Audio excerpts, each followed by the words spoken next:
My name is Carlo, and at 32, I've always been the black sheep of my wealthy family. Every year we gather for the annual family conference at Uncle Richard's sprawling mansion. While they arrive in luxury cars and designer suits, I show up in my modest sedan, wearing off the rack clothes. They mock my financial failures behind fake smiles, never suspecting that I secretly own the very buildings some of them call home. Before I tell you how I silenced my entire judgmental family, drop a comment letting me know where you're watching from, and subscribe to hear more stories about sweet, satisfying karma. To understand how I ended up owning property that my own family members live in without their knowledge, you need to know a bit about the Mitchell family legacy. We're old money with 3 generations of successful bankers and investors who built a small financial empire in the Northeast. My grandfather started a regional bank that my father and uncles expanded while carefully managing the family portfolio to ensure our wealth continued to grow. In the Mitchell family, your worth is directly tied to how well you display your financial success. It's not enough to be wealthy. You have to show it through the car you drive, the address where you live, the schools your children attend, and the vacations you take. The annual financial contribution to the Family Investment Fund is announced publicly at our yearly conference, creating an atmosphere of constant competition. Uncle Richard took over as the family patriarch after my grandfather passed. He's a stern, silver-haired man who wears 3-piece suits even on weekends and has never been seen in public without a tie. His estate hosts all major family gatherings, and his word is essentially law. He manages the family trust with iron discipline and expects everyone to follow the Mitchell path. His wife, my Aunt Patricia, is the ultimate social climber. She chairs 3 charitable foundations, not because she cares about the causes, but because of the networking opportunities. She scrutinizes everyone's appearance and isn't shy about commenting on what she perceives as failings. When I showed up to Easter dinner in a department store suit 2 years ago, she loudly offered to connect me with a proper tailor, since clearly I couldn't afford one myself. My cousins Maxwell and Anthony followed the prescribed path perfectly. Both attended Ivy League schools, majored in finance, and secured positions at prestigious investment banks before eventually joining the family business. Maxwell manages acquisitions while Anthony handles client relations. They drive matching luxury sports cars, live in penthouse apartments, and vacation in exclusive resorts.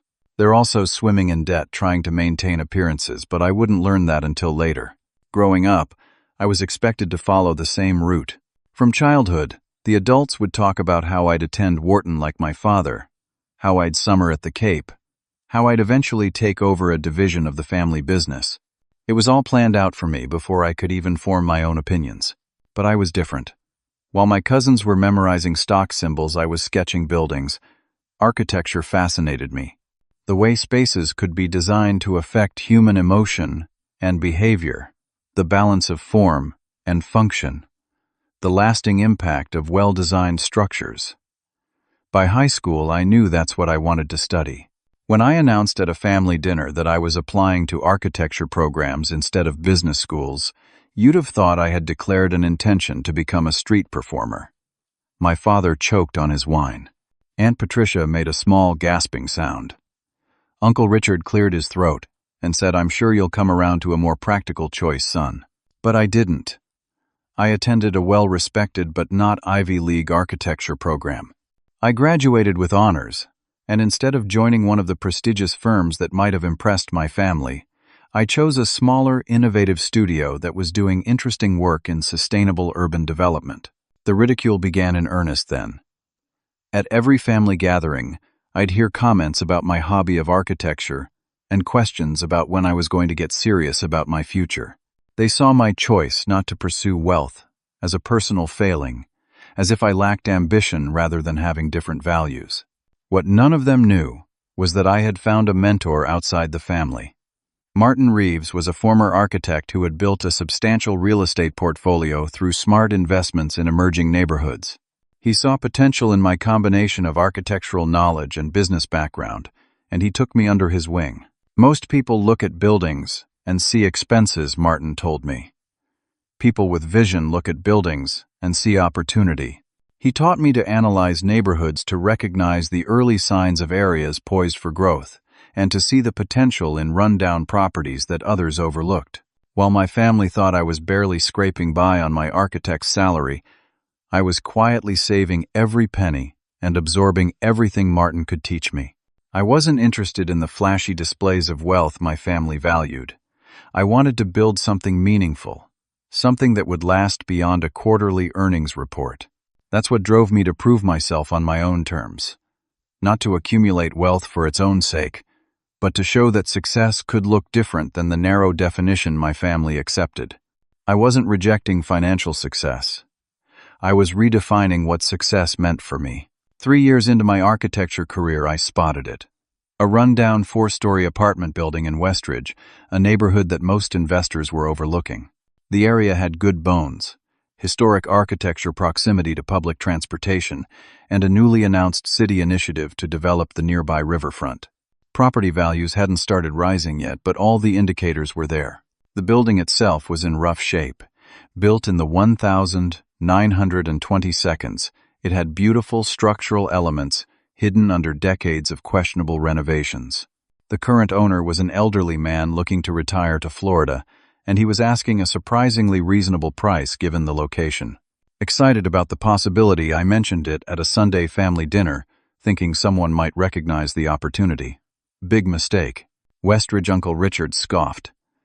That area's been in decline for 20 years. That building must be riddled with code violations, added Anthony with a smirk. You'd sink more money into renovations than you'd ever get back. Darling Aunt Patricia said with faux sympathy, real estate investments require significant capital. Perhaps you should focus on your little drawing job until you've saved enough to play with the big boys. They dismissed it as worthless, but I saw what they didn't. The next day, I called my old college roommate James, who now worked in real estate development. We met for coffee, and I showed him the listing and my analysis. It needs work. James agreed, studying the photos, but the bones are solid. And you're right about Westridge. We've been watching it too. Give it 5 years and property values will double. With James's confirmation of my instincts, I threw myself into researching everything about the property. I checked city records for any liens or legal issues. I arranged multiple inspections to get a clear picture of what renovations would be needed. I developed a detailed business plan projecting costs and potential returns. The numbers looked good, but I still needed financing. I had saved diligently, living well below my means in a small apartment and driving the same car since college. Still, my savings would only cover the down payment and some initial renovations. I approached 3 banks before finding one willing to take a chance on me. My clean credit history, solid income from my architecture job, and meticulously detailed business plan finally convinced a loan officer to approve my application. With my savings as collateral, I secured a modest loan that would allow me to purchase the building and begin essential renovations. The day I signed the papers becoming the official owner of the Westridge property was both terrifying and exhilarating. I now had significant debt and a dilapidated building that would demand countless hours of work. But I also had something that was mine, something with potential that only I could see. I told no one in my family about the purchase. They had made their opinions clear, and I didn't need their discouragement. Instead, I created an LLC to hold the property, naming it Mitchell Design Properties, in a small nod to my heritage. For the next year, I lived a double life. During the day, I worked at my architecture firm. Evenings and weekends were spent at the Westridge building. I coordinated with contractors for major structural work while handling cosmetic improvements myself. Every wall I painted, every fixture I replaced, brought the building closer to its potential. I preserved the building's historical character while modernizing the systems and layout. The original hardwood floors were refinished to a warm glow. The ornate crown moldings were restored. Energy-efficient windows were installed that matched the historical style. Gradually, the building was transformed. Finding quality tenants was the next challenge. I wanted people who would appreciate the building's character and treat it with respect. Through a combination of targeted advertising and careful screening, I assembled a diverse group of professionals who were drawn to the building's charm and the neighborhood's potential. Ironically, one of the first apartments was rented by my cousin Maxwell's girlfriend, Laura. She had no idea I owned the building, as I used a property management company as a front to handle day-to-day operations. I kept my ownership private, legally protected by the LLC structure. When I ran into Laura in the lobby once, she simply thought I was visiting someone. "This building is fantastic," she told me, not realizing she was complimenting my work. "The neighborhood's a bit transitional, but the price is right. And look at these gorgeous details." She pointed to the restored tile work in the entryway, which I had spent 3 weekends carefully repairing. Within 6 months, all units were occupied, and the building was generating positive cash flow. It wasn't enough to make me rich, but it validated my vision. While my family continued to think I was merely getting by on my architect's salary, I had created a successful investment that was growing in value with each passing month. This first small success was just the beginning. I reinvested every dollar of profit back into the building, making continuous improvements that allowed me to gradually increase rents while providing enhanced value to my tenants. The foundation of my independent wealth was laid brick by brick, away from my family's judgmental eyes. 2 years passed since I purchased the Westridge property. The neighborhood had begun its predicted upswing, with new cafes opening and young professionals moving in. My building was now worth nearly 40% more than my purchase price, and I had built up a substantial equity position. Despite my growing wealth, I maintained my modest lifestyle. I moved into one of my own units, when a tenant relocated, enjoying the historical details I had restored and the convenience of being on site. I still drove the same reliable sedan and wore the same serviceable clothes. My family, of course, interpreted this as confirmation of my financial struggles. The mockery at family gatherings intensified. What had once been subtle digs became increasingly blatant as my cousin's success in the family business elevated their status and apparently their right to criticize my choices. The Thanksgiving dinner at Uncle Richard's that year marked a new low. I arrived wearing a sweater I'd owned for years and jeans appropriate for a family dinner, but not nearly formal enough by Mitchell standards. "My goodness, Carlo," Aunt Patricia exclaimed loudly as I entered. "Are architects unable to afford new clothes? Or is that shabby chic look intentional?" My cousin Anthony chuckled. "It's called being broke, mother. Carlo's chosen career path doesn't exactly come with stock options." I smiled politely and accepted a glass of wine from the server. Years of these comments had thickened my skin, and I knew something they didn't. My property was now generating enough income that I could have afforded any designer outfit in their closets. I simply chose not to waste money on status symbols. After dinner, Uncle Richard gathered everyone in the library for what had become a traditional holiday speech. Standing before the fireplace, crystal tumbler of scotch in hand, he addressed the younger generation. "The Mitchell name means something in this city," he began, his voice carrying the weight of authority. "When people hear Mitchell, they think success, influence, sophistication. Each of you carries the responsibility of maintaining the family standard." His gaze lingered on me slightly longer than the others. "Some of you have embraced this responsibility admirably. Maxwell and Anthony have both closed record-breaking deals this quarter. Alexandra has been accepted to Wharton for her MBA.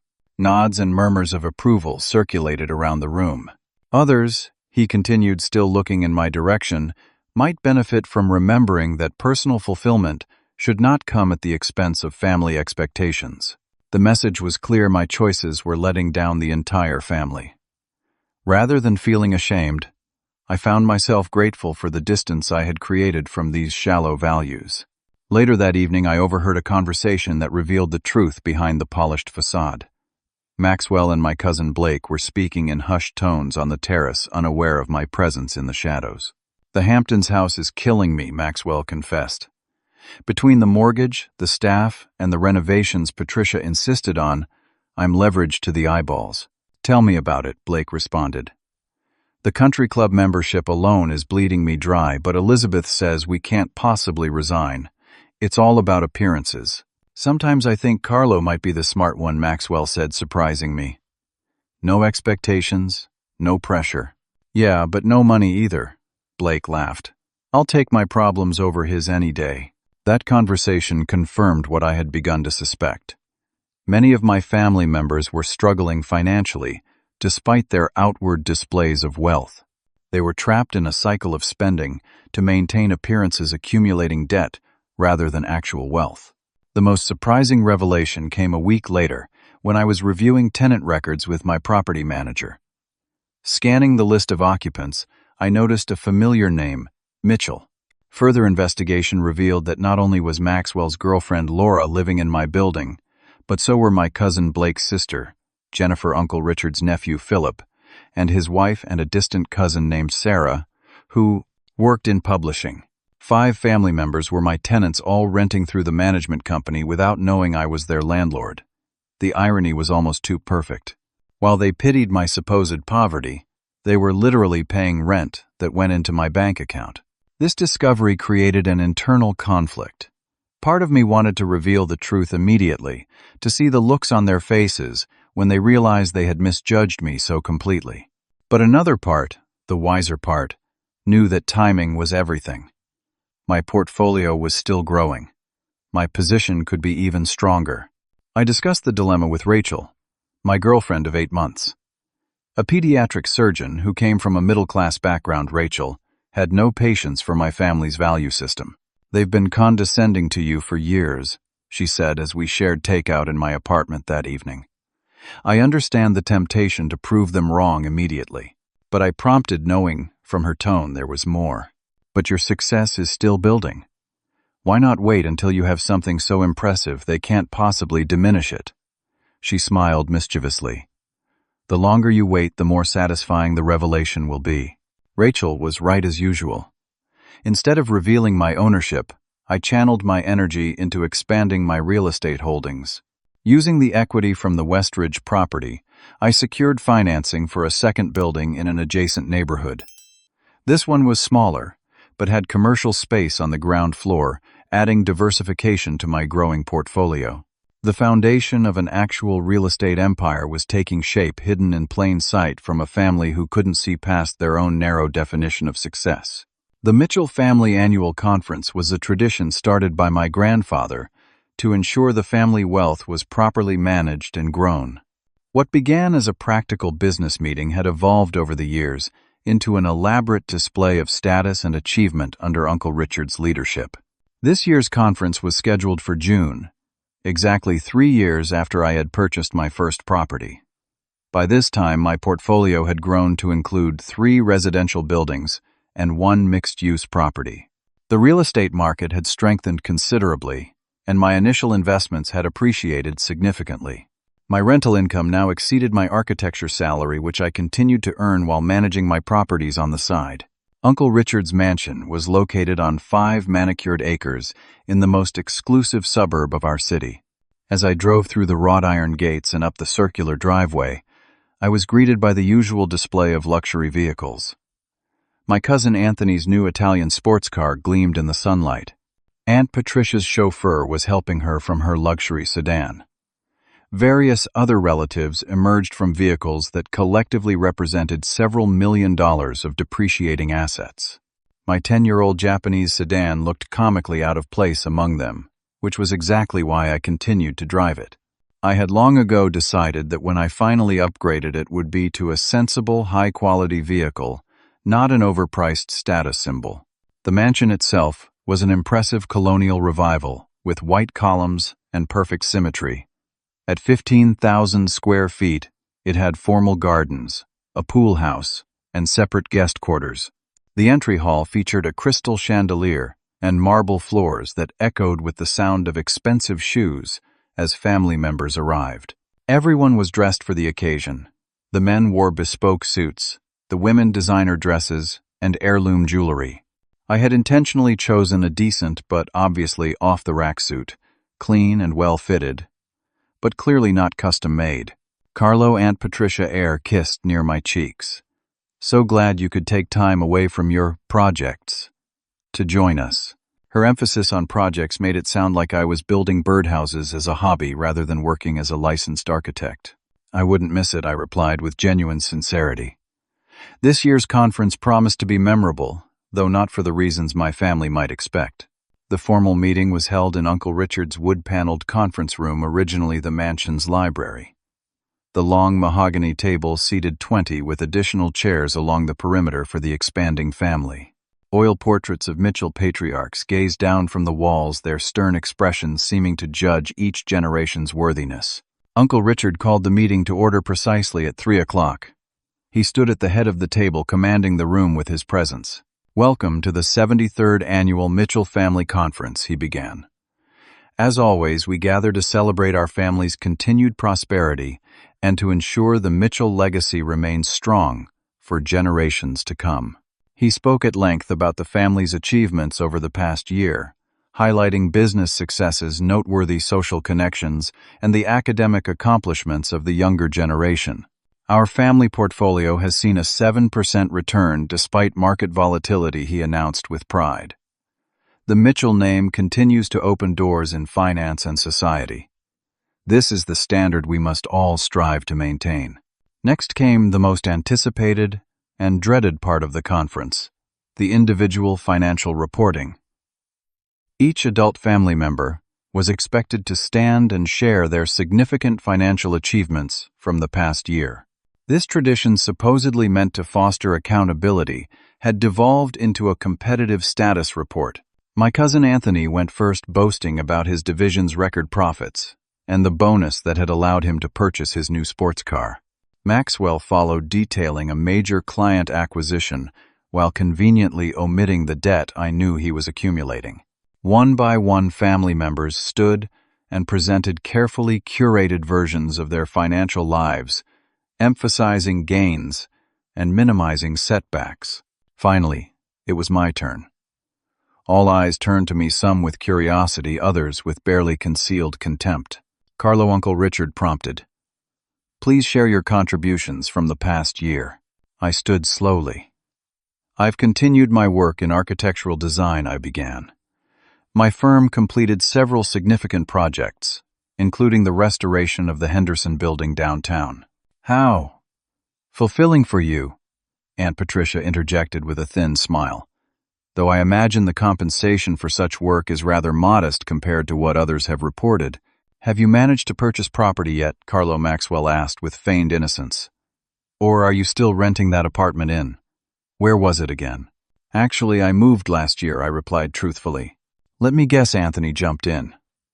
"Another rental. At your age, I had already purchased my first condo." Laughter rippled around the table. "Carlo can't even afford a house," one of my younger cousins said loudly, prompting more laughter. Uncle Richard raised a hand to quiet the room, but did nothing to defend me from the mockery. If anything, his slight smile suggested he approved of the pressure being applied. "We're all concerned about your financial future, Carlo," Aunt Patricia said with poisonous sweetness. "A man in his 30s should have established some kind of property ownership.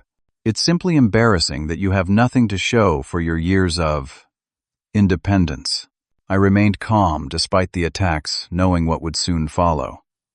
The jokes, the condescension, the thinly veiled insults rolled off me as I waited for the perfect moment.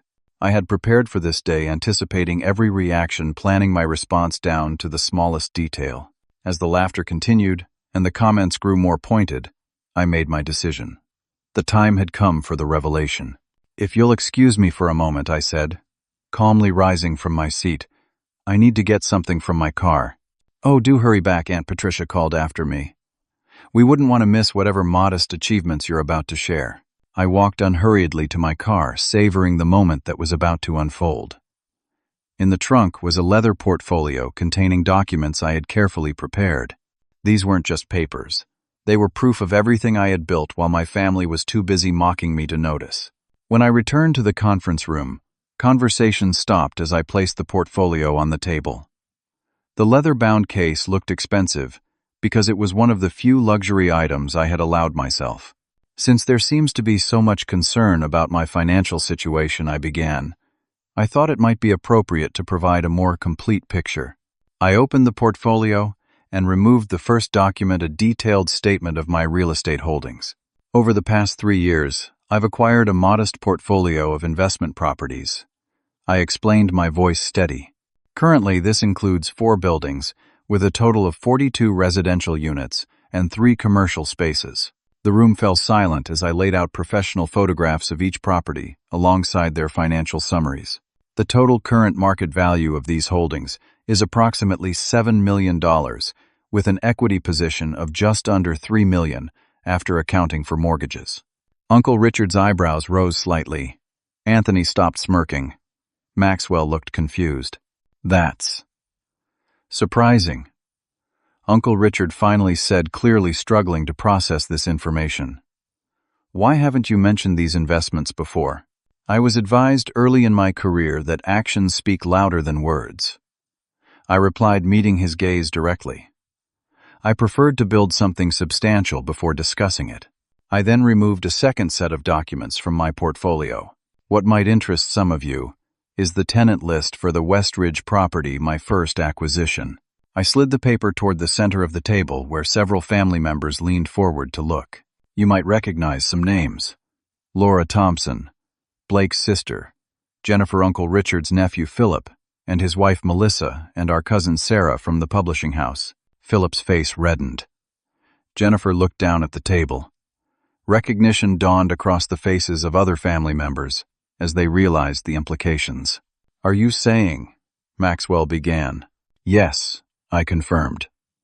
I own the building where 5 members of this family currently reside. I've been your landlord for nearly 3 years. The room erupted in a mixture of disbelief, shock, and confused questions. This must be some kind of joke, Anthony declared. In response, I removed the original purchase contract for the Westridge building and slid it across the table. Property records are public, I said. You're welcome to verify everything I've shown you. Mitchell Design Properties LLC is my company, established 3 years ago, specifically for real estate investment. Uncle Richard picked up the contract, studying it with the scrutiny of someone accustomed to examining financial documents. His expression shifted from skepticism to grudging recognition. This appears legitimate, he conceded, looking up at me with new eyes. Though I'm curious why you would keep such success a secret from your own family. Perhaps for the same reason that some family members keep their struggles secret, I replied evenly. Our gatherings haven't always been supportive environments for discussing works in progress. The implication that I knew about their financial difficulties hung in the air. I then revealed my final document, a preliminary agreement for my next acquisition. I'm currently in negotiations to purchase the Harrington building downtown. It's a historic property with significant renovation needs but extraordinary potential. The purchase price is $12 million, with an estimated $5 million in renovations. The Harrington was well known to everyone in the room.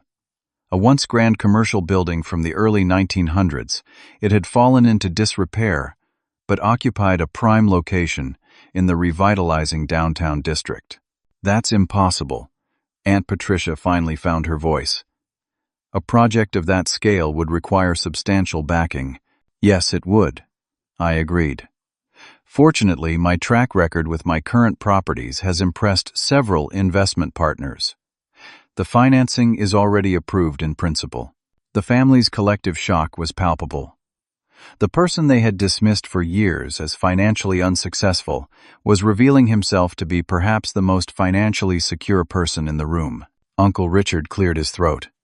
Well, this is certainly unexpected. It seems we've underestimated your business acumen, Carlo. Clearly, I replied. Why didn't you tell us? Maxwell demanded, his tone accusatory. We're family. We could have helped. When I mentioned my first potential purchase 3 years ago, this room was quick to tell me all the reasons it would fail. I reminded him. Sometimes the best help is the space to succeed on your own terms. Well, Aunt Patricia attempted to recover her voice, artificially bright. How wonderful that you've finally embraced the Mitchell tradition of property ownership. Better late than never, I suppose. Her attempt to reframe my success as somehow conforming to family expectations might have worked in the past. Today it fell flat. I haven't embraced the family tradition, I corrected her gently. I've created my own path. There's a difference. As the reality of the situation sank in, I could see the calculations happening behind everyone's eyes. Family dynamics were shifting in real time as they reassessed my position in the hierarchy. The black sheep had suddenly revealed himself to be a silent success, and no one quite knew how to process that information. The revelation of my real estate empire turned the carefully orchestrated family conference into chaos. Small clusters of relatives formed around the room, whispering urgently, while casting glances in my direction. Some looked impressed, others suspicious, and a few seemed almost angry, as if my success without their blessing was somehow a betrayal. Uncle Richard was the first to recover his composure, moving toward me with the smooth confidence of someone accustomed to controlling situations. "Carlo," he said, placing a hand on my shoulder, "this is remarkable news. You should have come to me sooner. With the family's resources behind you, these properties could be just the beginning." I recognized the offer for what it was, an attempt to bring my independent success under family control, to retroactively claim some credit for what I had built alone. "Thank you, Uncle Richard," I replied politely, removing his hand from my shoulder. "But I've managed well with my own resources and partners who share my vision for these properties." His smile tightened slightly. "At least consider joining our quarterly investment committee. Your perspective on urban real estate could be valuable to the family portfolio." "I'll consider it," I said, knowing I had no intention of subjecting my business decisions to family approval. As Uncle Richard moved away, my cousin Anthony approached, his expression a mixture of disbelief and suspicion. "How did you really afford that first building?" he demanded in a low voice. "There's no way you saved enough from your architect's salary for the down payment." "I lived within my means," I explained simply. "No country club memberships, no luxury cars, no vacation homes. It's amazing how much you can save when you're not trying to impress anyone." Anthony's face flushed. We both knew his lifestyle was funded largely by credit. "So all this time you've been laughing at us behind our backs," he accused. "No," I answered truthfully. "I've been building something I believe in while you were all too busy judging me to notice." Before Anthony could respond, Aunt Patricia swept in her recovery complete. She now wore the expression she typically reserved for wealthy donors to her charity functions. "Carlo, darling, we simply must have you over for dinner next week. I'd love to hear more about these charming properties of yours." Her voice dripped with the same saccharine tone she had once used to mock my career choices. "Thank you for the invitation, Aunt Patricia. Unfortunately, I'm quite busy with the Harrington acquisition. Perhaps another time." Her smile didn't waver, but her eyes hardened slightly at the rejection. The most surreal confrontations came from the family members who lived in my building. Jennifer approached hesitantly, her expression uncertain. "So, you're actually my landlord?" she asked. "All this time?" I nodded. "The management company handles day-to-day operations, but yes, Mitchell Design Properties owns the building." "I had no idea," she said, looking genuinely surprised. "It's such a beautiful renovation. I always wondered who had the vision to preserve all those original details." Her compliment was sincere, making her one of the few relatives whose reaction felt authentic rather than calculated. Philip, on the other hand, immediately tried to leverage our family connection. "Since we're family," he began with an uncomfortable laugh, "I don't suppose you could waive next month's rent increase? Or maybe upgrade our kitchen appliances?" "I treat all tenants equally," I replied firmly. "The management company handles all tenant matters according to standard procedures. Business is business, Philip." He looked offended, as if the rules that applied to others shouldn't apply to him simply because we shared some DNA. Uncle Richard requested a private word as the gathering began to disperse. He led me into his study, a sanctuary of leather mahogany and bound books that few family members were invited to enter. "I underestimated you," he admitted after closing the door. "It's not often I make that mistake." "Thank you for acknowledging that," I replied, taking the seat he offered across from his desk. "I'm curious, though," he continued, studying me with new interest. "What's your end game? These properties are impressive, but they're just the beginning if you're truly ambitious." "My end game is to create value," I explained. "Not just financial value, but actual improvement in the buildings and neighborhoods where I invest. I want to preserve architectural heritage while creating spaces where people can live and work comfortably." He frowned slightly. That sounds more like a mission statement than a business strategy. It's both, I said. I've found that when I focus on creating genuine value, the financial returns follow naturally. Uncle Richard leaned back in his chair, regarding me thoughtfully. You know, you remind me a bit of your grandfather. He had that same stubborn independence, that refusal to follow the expected path. He sighed. I've perhaps been too rigid in defining success for the younger generation. This admission, however, small, was more than I had ever expected from him. As I was leaving the study, Uncle Richard asked one final question. Do you resent us, Carlo, for the years of misunderstanding? I considered this carefully. I don't resent the family, Uncle Richard, but I do reject the idea that there's only one path to a meaningful life. The pressure to conform to the Mitchell definition of success has made some family members wealthy but unhappy. I chose a different way. My cousins were waiting when I emerged, their earlier mockery replaced by an awkward attempt at camaraderie. You should have told us what you were working on, Maxwell insisted. We're all impressed. Really. Seriously, Anthony added that Westridge property was a smart buy. We should get together, talk strategy sometime. Their sudden interest in my strategy after years of dismissal was transparent, but I kept my response civil. I'm always happy to discuss architecture and urban development, less interested in discussing how to appear successful versus actually building something sustainable. The pointed comment wasn't lost on them, but before they could respond, the doorbell rang. Through the front windows, I could see Rachel arriving to pick me up as planned. Her surgical schedule had prevented her from attending the full conference, but her timing for the aftermath was perfect. Rachel entered with the quiet confidence that had first attracted me to her. In her simple but elegant dress, she immediately commanded attention, not through flash or ostentation, but through genuine presence. Everyone, this is Dr. Rachel Chen. I introduced her. Rachel, this is my family. The title doctor caused several eyebrows to rise. Aunt Patricia immediately shifted into social networking mode. A doctor. How impressive. What is your specialty, dear? Pediatric surgery, Rachel replied with a warm but professional smile. I just finished a 12-hour procedure, so I hope you'll forgive me if I'm a bit tired. The revelation that my girlfriend was not only a doctor, but a pediatric surgeon created another ripple of reassessment among my relatives.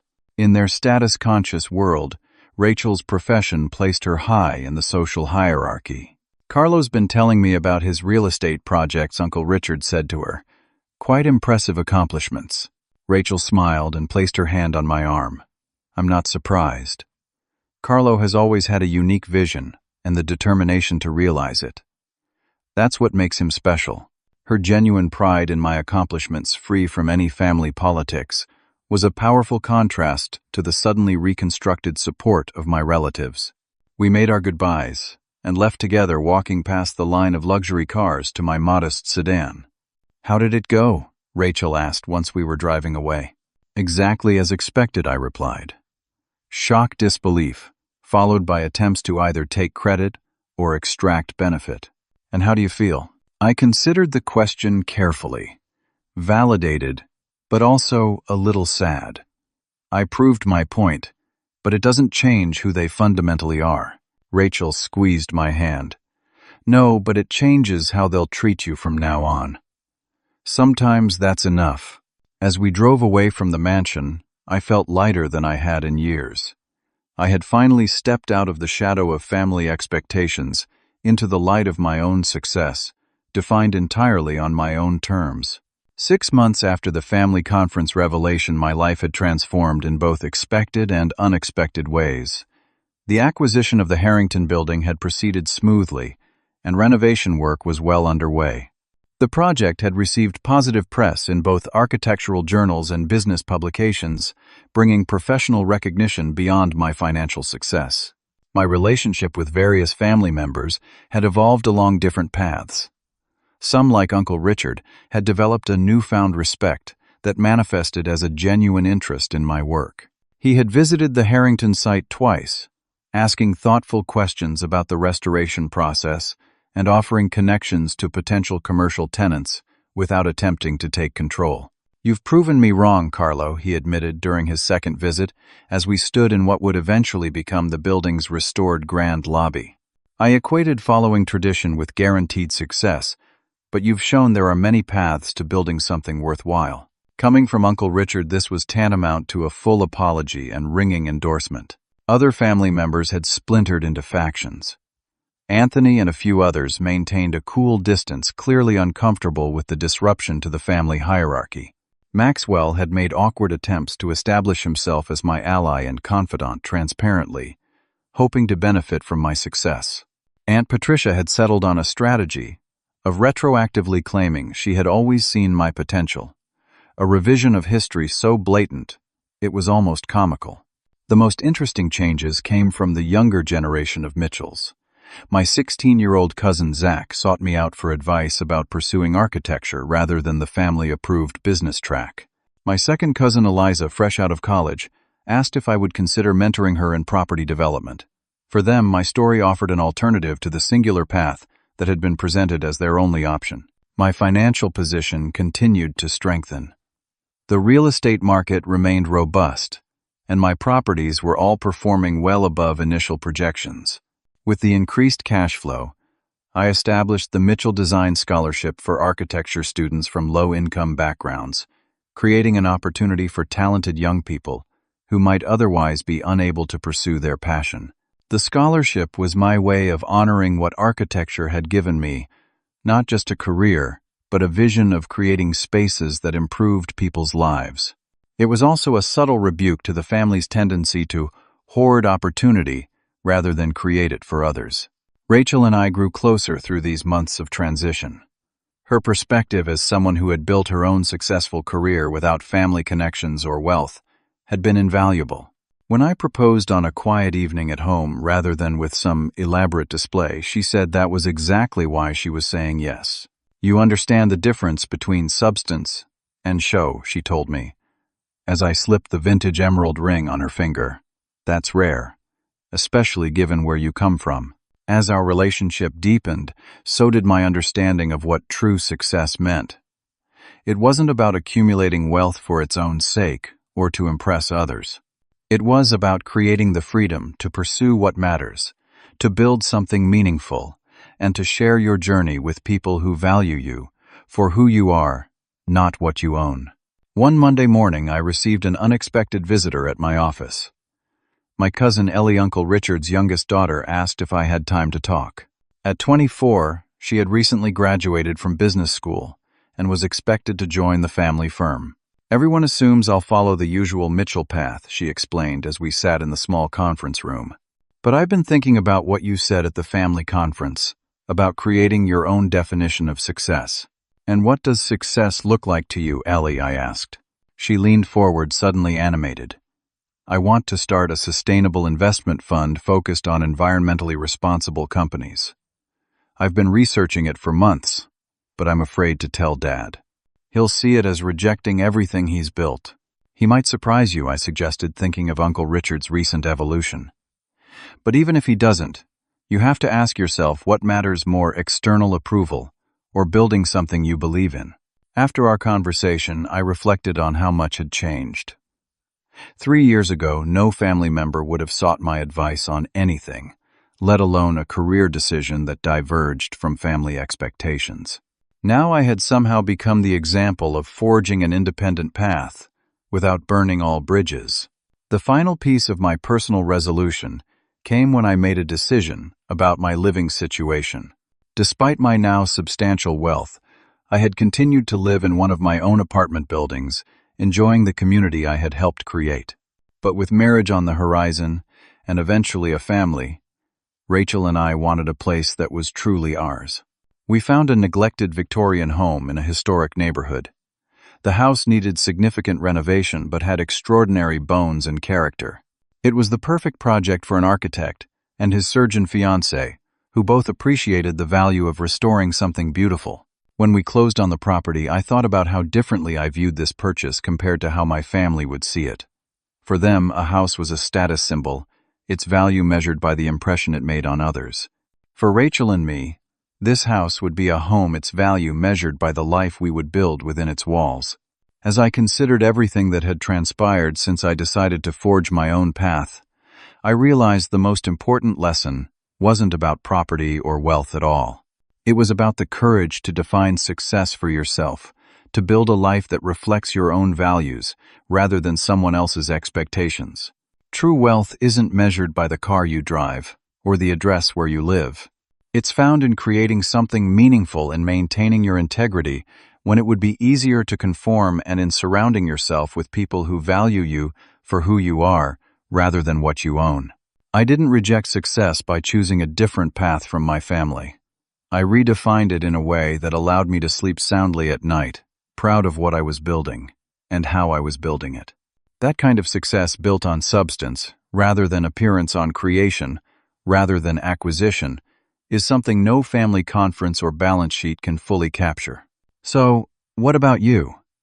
Have you ever had to choose between meeting others' expectations and following your own path? What would your personal definition of success look like if you could design it from scratch? Drop a comment below like this video. If it resonated with you, subscribe for more stories about finding your own way, and share with someone who might need to be reminded that there are many paths to a meaningful life. Thank you for listening to my story. And remember, true wealth is measured not by what you own, but by what you build.